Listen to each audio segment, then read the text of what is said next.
तो भाई और बहनों, जब पहली बार इंसानों ने डायनासोर्स को वापस जिंदा किया था, उन्होंने सोचा था कि ये सब वो कंट्रोल कर पाएंगे। लेकिन अब जुरासिक वर्ल्ड की कहानी उस मुकाम पर पहुंच गई है जहां इंसान शिकार है और धरती दोबारा प्राचीन युग की ओर लौट रही है। Welcome to Jurassic World Rebirth, एक ऐसी फिल्म जो न सिर्फ डायनासोर्स को वापस लाती है बल्कि पूरी फ्रेंचाइज को एक नई रफ्तार देती है। मैं हूं प्लॉट अनलॉक्ड से और आज हम इस फिल्म को पूरे विस्तार से समझने वाले हैं, हर सीन, हर कैरेक्टर और हर मोड़ को। तो बिना वक्त गवाए शुरू करते हैं।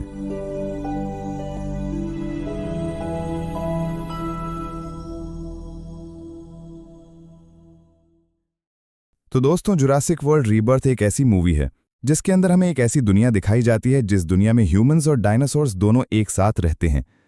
असल में जुरासिक वर्ल्ड रीबर्थ की जो स्टोरी है वो 2027 की है, यानी कि देखा जाए तो आज से 2 साल आगे की। लेकिन इसी मूवी की दुनिया में हमें ये पता लगता है कि आज से करोड़ों साल पहले जब दुनिया में डिस्ट्रक्शन मची, तब उस टाइम पर दुनिया भर के ज्यादातर डायनासोर्स मारे गए, लेकिन उन सब में एक कस जिंदा बच गए। पर उन सभी ने अपनी जान बचाने के लिए धरती के नीचे रहना स्टार्ट कर दिया और फिर तब से लेकर अब तक डायनासोर्स बाहरी दुनिया के लिए विलुप्त रहे, लेकिन उनकी प्रजातियां धरती के नीचे फलती फूलती रहीं। लेकिन फिर आज से ठीक 32 साल पहले, यानी कि साल 2027 से 32 साल पहले, मतलब कि बिल्कुल साल 1995 के अंदर दुनिया में अचानक से एक बड़ा सा वोल्केनो फटा। लेकिन मानो उसी वोल्केनो ने डायनासोर्स के लिए बाहरी दुनिया का दरवाज़ा खोल दिया, क्योंकि फिर उन्हीं रास्तों के द्वारा डायनासोर्स बाहरी दुनिया में आने लगे और फिर धीरे धीरे करके उन्होंने इंसानों के साथ रहना स्टार्ट कर दिया। लेकिन दोस्तों, इस दुनिया का वातावरण इन डायनासोर्स के लिए अनुकूल नहीं था, और वो इसीलिए क्योंकि इस समय में ना तो करोड़ों साल पहले जैसी हवा थी और ना ही आज का तापमान डायनासोर्स के रहने लायक था। और फिर ऐसी कारण की वजह से डायनासोर्स धीरे धीरे करके मरने लगे। लेकिन तब भी दुनिया में एक जगह ऐसी थी जहां पर डायनासोर्स आराम से रहने लगे, और वो जगह थी पृथ्वी का इक्वेटर। अब दोस्तों, ये जो इक्वेटर है ये एक इमेजिनरी लाइन है जो कि बेसिकली पूरी दुनिया को 2 भागों में बांटती है। लेकिन इस इक्वेटर लाइन के आसपास जितने भी समुद्री इलाके और जितने भी टापू थे, उनमें से बहुत सारी जगह डायनासोर्स के रहने लायक थी, क्योंकि वहां पर डायनासोर के रहने लायक तापमान भी था और उनके लायक बहुत सारा ऑक्सीजन भी था। और फिर इसीलिए डायनासोर्स ने इक्वेटर के आसपास के समुद्री इलाके और टापू पर रहना शुरू कर दिया।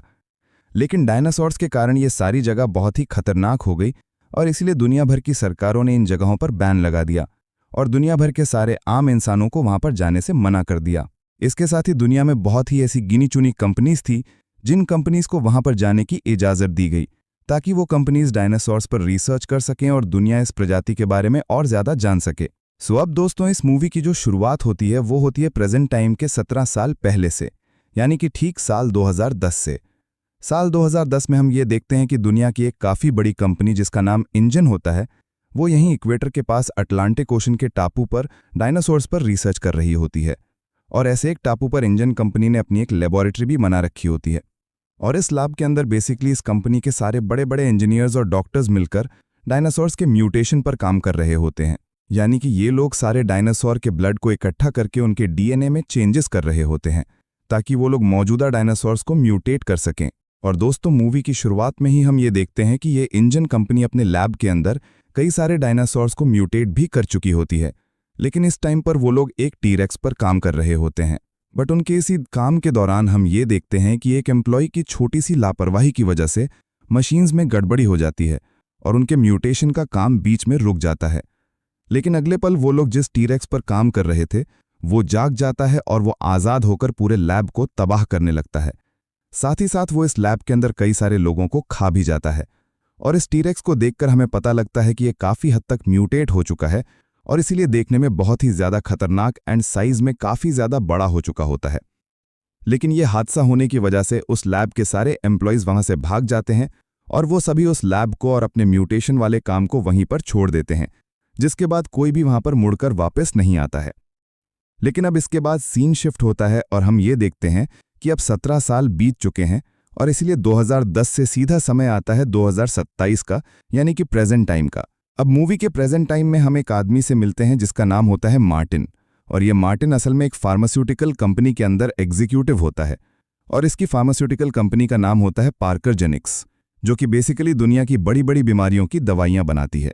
लेकिन दोस्तों, हमें पता लगता है कि इस टाइम पर दुनिया में काफ़ी बड़ी बीमारी फैल चुकी है और वो बीमारी एक दिल की बीमारी है, जो कि अब आमतौर पर दुनिया में इंसानों को बड़े आराम से हो जा रही है।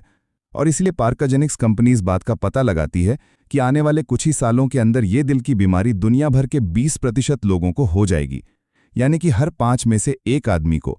और इसीलिए पार्काजेनिक्स कंपनी ये सोचती है कि अगर उन्होंने ऐसी बड़ी दिल की बीमारी का इलाज ढूंढ लिया तो फिर पूरी दुनिया के अंदर उनकी दवाई की बहुत डिमांड होगी।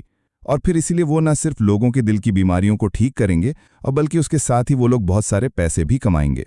लेकिन दोस्तों, जैसे ही पार्काजेनिक्स इस कंपनी पर रिसर्च करती है तब उन्हें पता लगता है कि उनके इस दिल की बीमारी का इलाज है एडा की डीएनए, जो कि बेसिकली काफी ऐसी जानवरों के दिल की बीमारी होती है। बीमारी के दवाई को बनाने में डायनासोर्स उनकी काफी मदद कर सकते हैं। अब असल में दोस्तों ऐसा इसीलिए क्योंकि डायनासोर्स साइज में काफी बड़े होते हैं और उनके साइज में बड़े होने की वजह से उनका जो हार्ट होता है यानी कि उनका दिल वो भी काफी बड़ा होता है।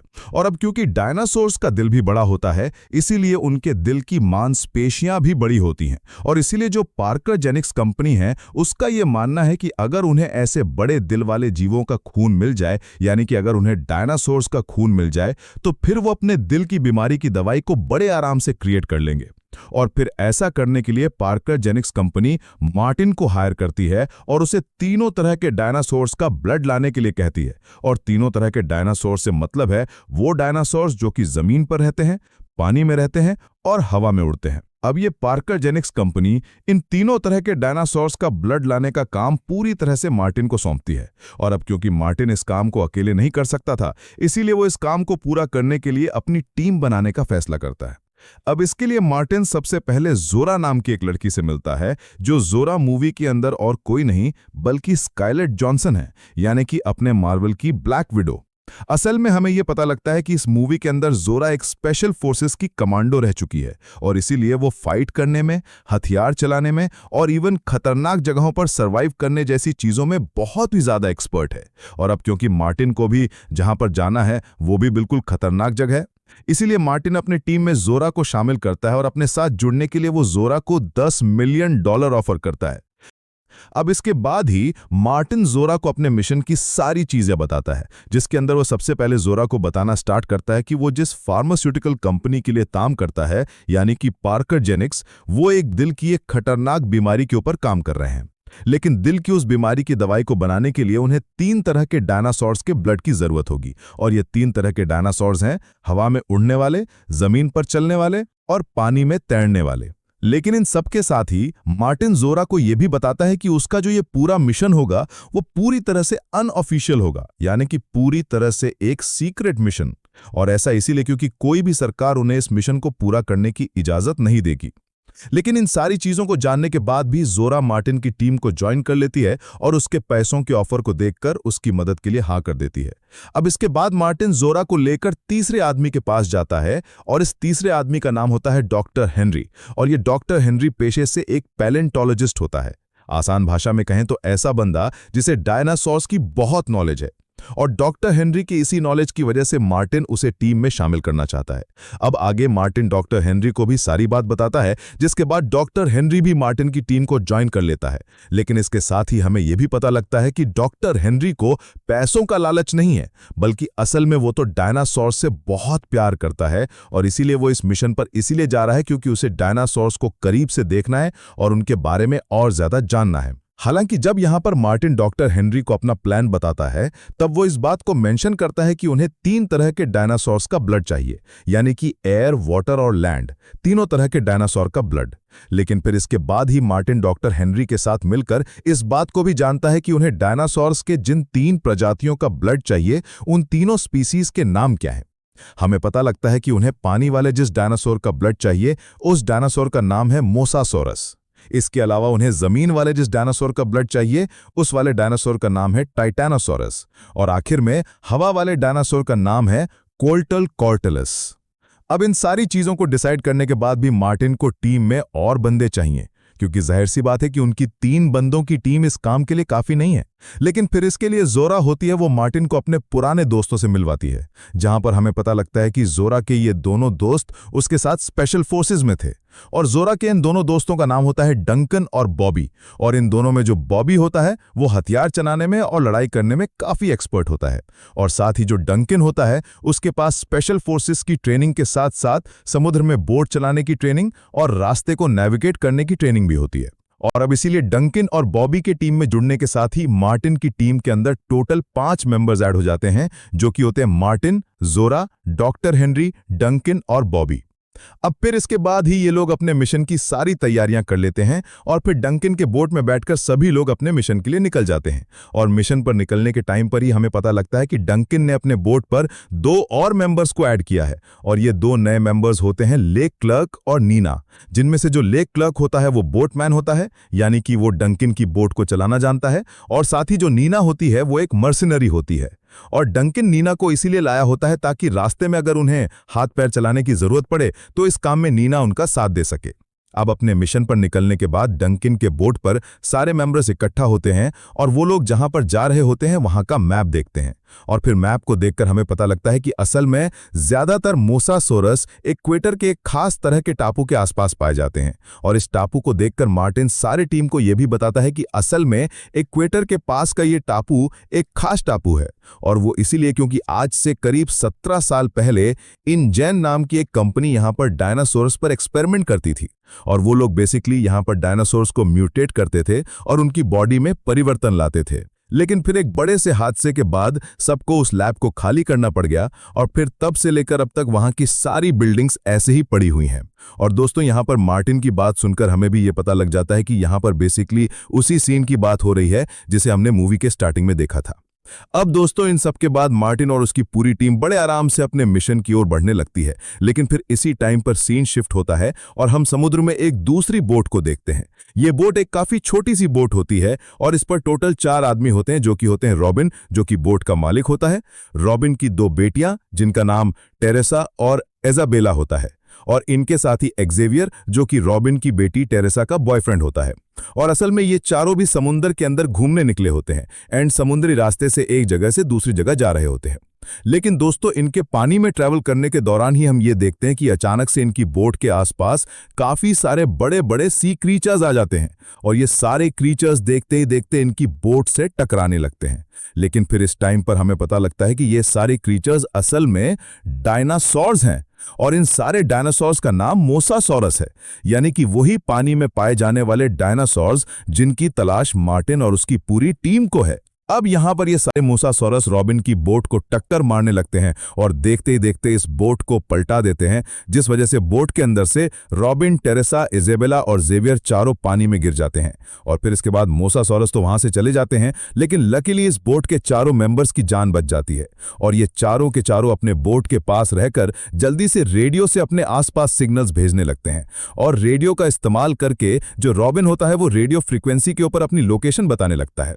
अगले ही पल हम ये देखते हैं कि रॉबिन की ये रेडियो फ्रीक्वेंसी सीधा डंकिन के बोट पर सुनाई देती है, जिसके बाद डंकिन को ये पता लगता है कि उसके आसपास कोई ऐसा आदमी है। साथ ही रॉबिन ने रेडियो का इस्तेमाल करके अपनी लोकेशन भी बताई होती है, और इसीलिए मार्टिन को ये पता लगता है कि रॉबिन उससे 28 मील की दूरी पर है, यानी कि लगभग 45 किलोमीटर दूर। लेकिन असल में इस टाइम पर डंकिन की बोट आइलैंड के काफी पास होती है, और ये बिल्कुल वही आइलैंड होता है जिसके आसपास उन्हें आना भी था। इसलिए ये देखकर मार्टिन सबको जाने से मना करता है, और वो डंकिन से ये बोलता है कि हम लोग पहले अपना काम करेंगे और फिर उसके बाद किसी की मदद के लिए जाएंगे। लेकिन दोस्तों, यहां पर हम ये देखते हैं कि डंकिन एक अच्छा आदमी होता है, और इसीलिए वो मार्टिन की बात नहीं मानता है और अपने बोट को घुमाकर सीधा रॉबिन के पास जाता है। जिसके बाद अगले पल वो लोग रॉबिन के पास पहुंचते हैं एंड फिर रॉबिन, उसकी दोनों बेटियां और जेवियर चारों को बचा लेते हैं और उन सभी को अपने बोट में बिठा लेते हैं। इसके बाद ही रॉबिन उन सबको सारी बातें बताता है, जिसके बाद ही मार्टिन, डंकन, जोरा और बाकी सबको ये पता लगता है कि उन चारों पर अटैक करने वाले और कोई नहीं बल्कि मोसासोरस ही थे, यानी कि वही पानी वाले डायनासोर्स जिनकी तलाश उन सबको भी है। हालांकि दोस्तों, अगले पल हम ये देखते हैं कि पानी के अंदर काफी सारे मोसासोरस उनकी बोट से भी टकराने लगते हैं, लेकिन फिर ये देखकर टीम के सारे बंदे खुश हो जाते हैं और फिर वो जल्दी से अपनी बोट को मोसासोरस के और करीब लेकर आते हैं। अब असल में दोस्तों, डायनासोर का ब्लड निकालने के लिए इन सब ने एक तरकीब लगाई होती है, और ये तरकीब होती है डॉक्टर हेनरी की। एक्चुअली में डॉक्टर हेनरी के पास एक ऐसी गन और ऐसे कंटेनर्स होते हैं जो कि एक्चुअली में एक सुई की तरह काम करते हैं, और इसीलिए जैसे ही इन छोटे छोटे सुई वाले कंटेनर कंटेनर्स को डायनासोर की बॉडी पर मारा जाएगा, वैसे ही इसकी सुई सीधा डायनासोर की बॉडी के अंदर घुसेगी। ये कंटेनर जल्दी से डायनासोर के ब्लड से भर जाएंगे। पूरी तरह से भरने के बाद ये कंटेनर सीधा हवा में उड़ जाएंगे और फिर हवा में जाने के बाद इनके अंदर से एक पैराशूट खुल जाएगा, जिसके बाद ये बड़े आराम से उड़ते उड़ते नीचे आ जाएंगे और नीचे आने पर जोरा, मार्टिन और उनकी पूरी टीम इन कंटेनर्स को कैच कर लेगी। अब दोस्तों, अपने सामने मोसासोरस को देखकर जोरा जल्दी से उन पर उसी गन से फायर करती है, जिसके बाद गन के फायर होते ही वो कंटेनर सीधा मोसासोरस की बॉडी में घुसता है। उसके अंदर जल्दी से ब्लड इकट्ठा होता है और फिर जोरा और उसकी टीम उस कंटेनर को हासिल भी कर लेती है और फिर इस तरह से उन्हें पहले डायनासोर का ब्लड सक्सेसफुली मिल जाता है। इसलिए ये चीज देखकर टीम के सारे बंदे बहुत ज्यादा खुश होते हैं। लेकिन दोस्तों, इन सब के कुछ टाइम बाद ही हम ये देखते हैं कि अचानक से उनके शिप पर दूसरे तरह के डायनासोर्स भी अटैक कर देते हैं। और ये जो डायनासोर्स होते हैं ये भी पानी वाले डायनासोर्स होते हैं, लेकिन इनका नाम होता है स्पाइनासोरस। और ये लोग देखते ही देखते ये इनकी बोट पर अटैक कर देते हैं और बोट को टक्कर मारने लगते हैं। ये देखकर जोरा और डंकन का दोस्त बॉबी जल्दी से अपनी गन निकालता है और वो डायनासोर पर फायरिंग करने लगता है ताकि डायनासोर बोट से दूर हो जाए। लेकिन दोस्तों, अगले पल हम ये देखते हैं कि इस वजह से डायनासोर्स को गुस्सा आता है और एक डायनासोर बोट पे उछल के बॉबी को पकड़ लेता है और टीम के सारे बंदों के सामने बॉबी को चबाकर खा जाता है, यानी कि बॉबी का दी एंड। और इसीलिए ये चीज देखकर बोट पर मौजूद सारे लोग बहुत ज्यादा डर जाते हैं।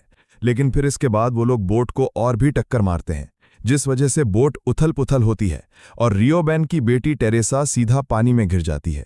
लेकिन टेरेसा को पानी में गिरता हुआ देखकर उसका बॉयफ्रेंड एकेवियर, उसके फादर रियोबेन और उसकी छोटी बहन एजाबेला तीनों भी पानी में कूद जाते हैं ताकि वो लोग उसे बचा सकें। जिसके बाद वो चारों के चारों पानी में तैरते हुए सीधा पास के टापू के पास आ जाते हैं। इधर डंकन भी अपनी बोट को संभालता है और वो सारे स्पाइनोसॉरस से बचते हुए सीधा टापू के पास आता है।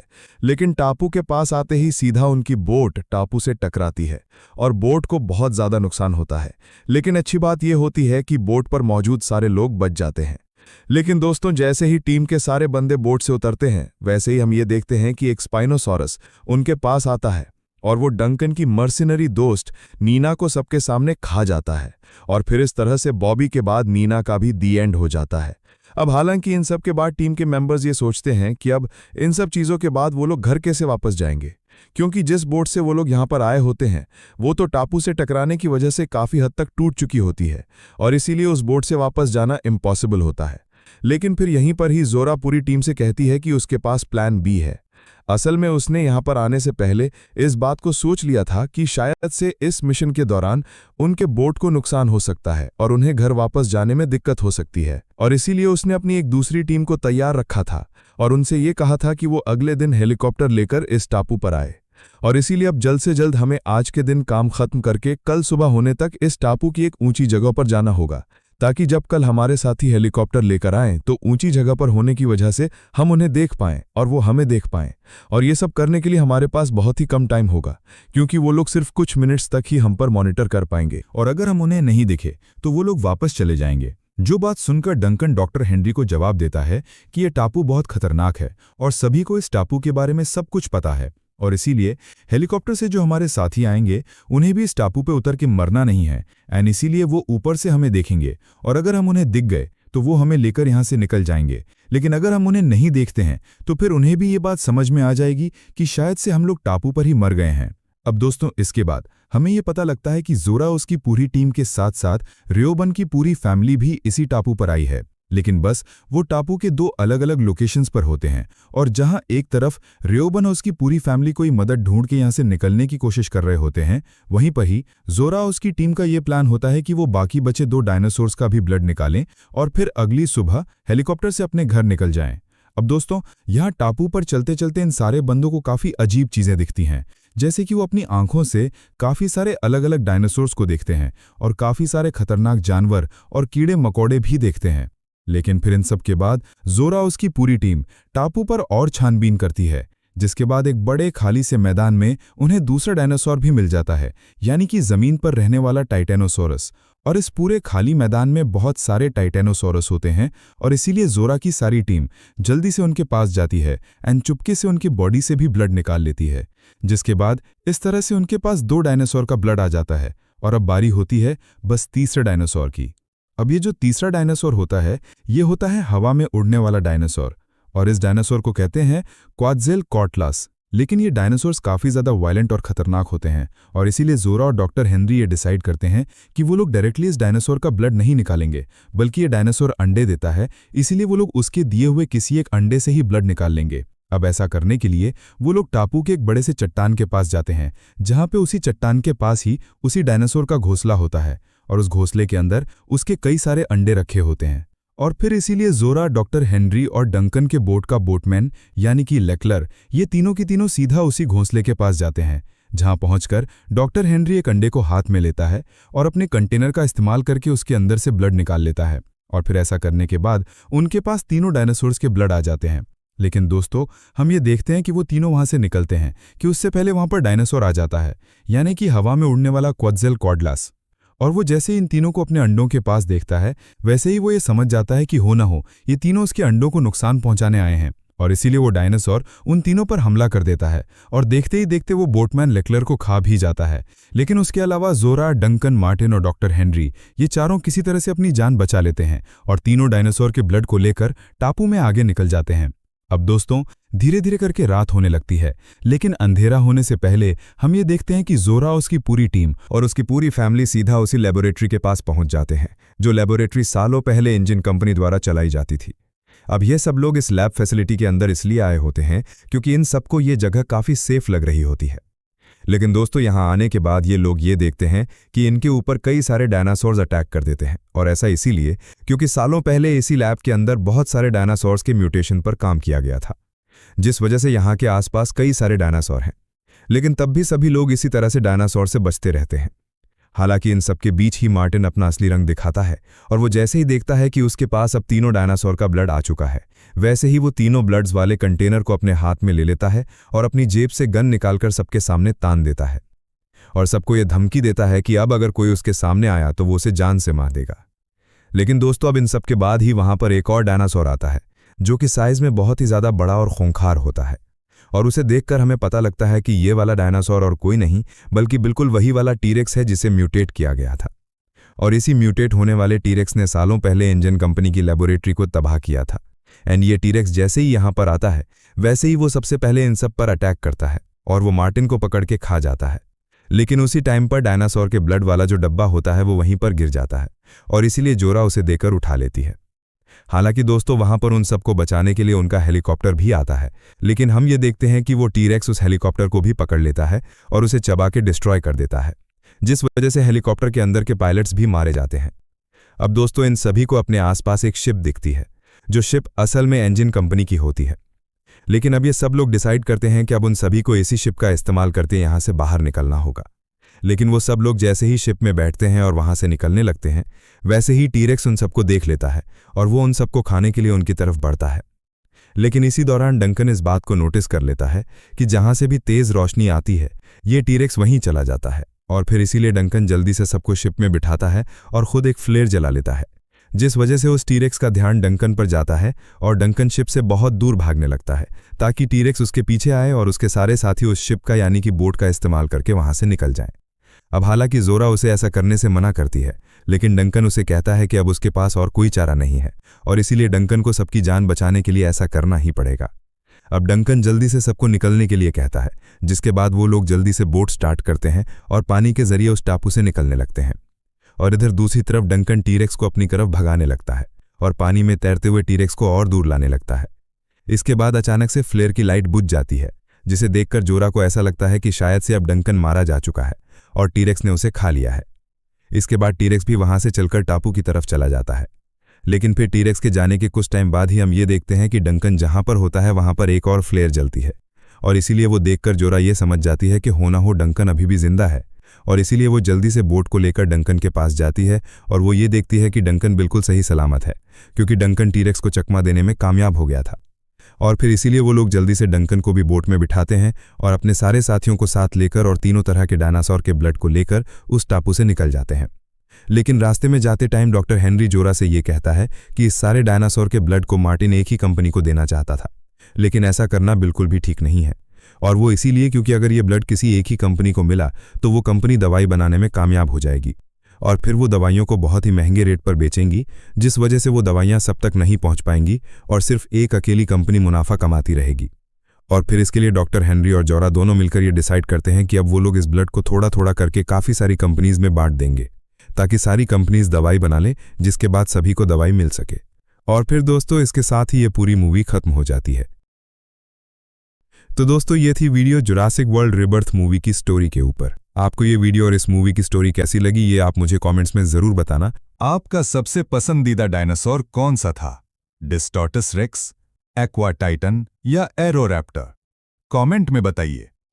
वीडियो अच्छा लगा हो तो लाइक कीजिए, शेयर कीजिए और सब्सक्राइब करना मत भूलिए। मैं हूं प्लॉट अनलॉक्ड से और मिलते हैं अगले धमाकेदार वीडियो में।